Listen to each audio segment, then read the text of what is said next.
പ്രിയപ്പെട്ടവരെ, എങ്ങനെയിരിക്കുന്നു? നന്നായിരിക്കുന്നുവോ? ഈ സ്ഥലം കൊള്ളാമോ? നല്ല ഭംഗിയില്ലേ? അതെ, നല്ലൊരു കടപ്പുറമാണ്. മീൻ പിടിക്കുന്ന ധാരാളം തോണികളുണ്ട്. ഞാൻ പറഞ്ഞതുപോലെ രാമേശ്വരത്തിലെ കടൽ തീരമാണ് ഇത്.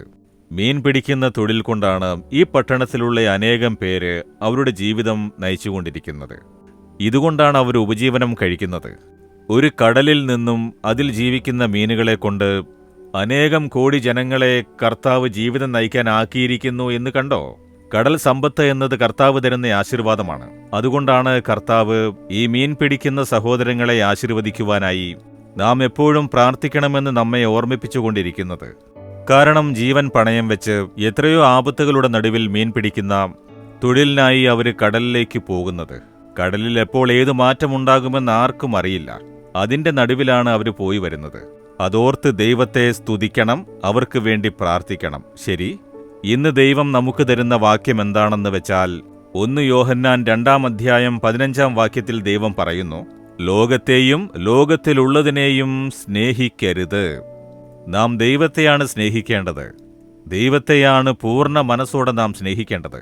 ദൈവത്തിന്റെ ജനം തമ്മിൽ സ്നേഹിക്കണം. മനുഷ്യരെ നാം സ്നേഹിക്കണം.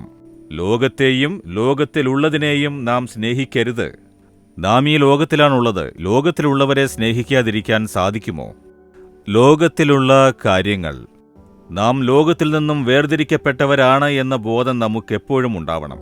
നാം ഈ ലോകത്തിലാണ് ജീവിക്കുന്നത്. ഇവിടെ ജീവിക്കാനുള്ള കാര്യങ്ങളുണ്ട്. കഴിക്കാൻ ആഹാരം, ധരിക്കാൻ വസ്ത്രം, പാർക്കാൻ ഒരു സ്ഥലം, വരുമാനത്തിനൊരു ജോലി, ഇതെല്ലാം അത്യാവശ്യമാണ്.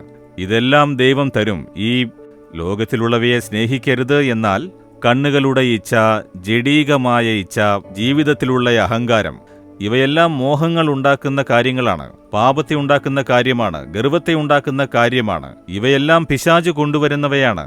ദൈവം ലോകത്തിൽ നമുക്ക് വേണ്ടി ഉണ്ടാക്കിയ കാര്യങ്ങൾ ആശീർവാദമാണ്. അത് നന്മയുണ്ടാക്കും.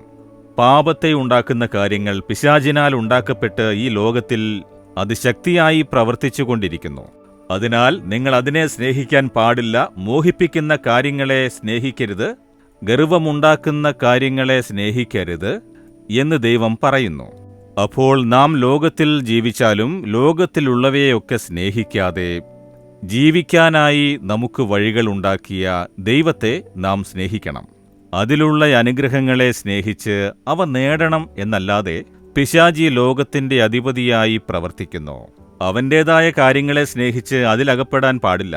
നിങ്ങളുടെ ജീവിതത്തിൽ തിരഞ്ഞു നോക്കൂ. പിശാചിൻ്റെതായ ഏതോ ഒരു കാര്യത്തിന് ഇടം കൊടുത്ത് അതിനെ സ്നേഹിച്ച് അതിനടിമയായിട്ടില്ലേ? സെൽഫോണിനടിമ, ടിവിക്കടിമ, മദ്യത്തിനടിമ, പുകവലിക്കടിമ, ഇതെല്ലാം ലോകത്തിന്റെ പ്രവൃത്തികളാണ്.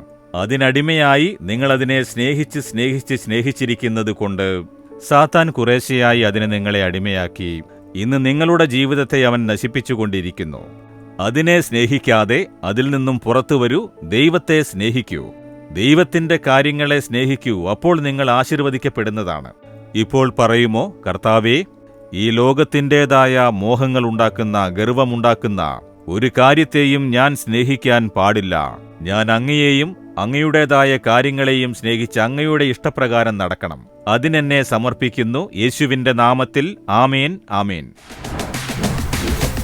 Jesus readings Malayalam YouTube channel subscribe ചെയ്യുക. ബെൽ ഐക്കോൺ ക്ലിക്ക് ചെയ്യുക. ഞങ്ങളുടെ ദൈനംദിന പ്രോഗ്രാമുകളെക്കുറിച്ചുള്ള അപ്ഡേറ്റ് ലഭിക്കുവാൻ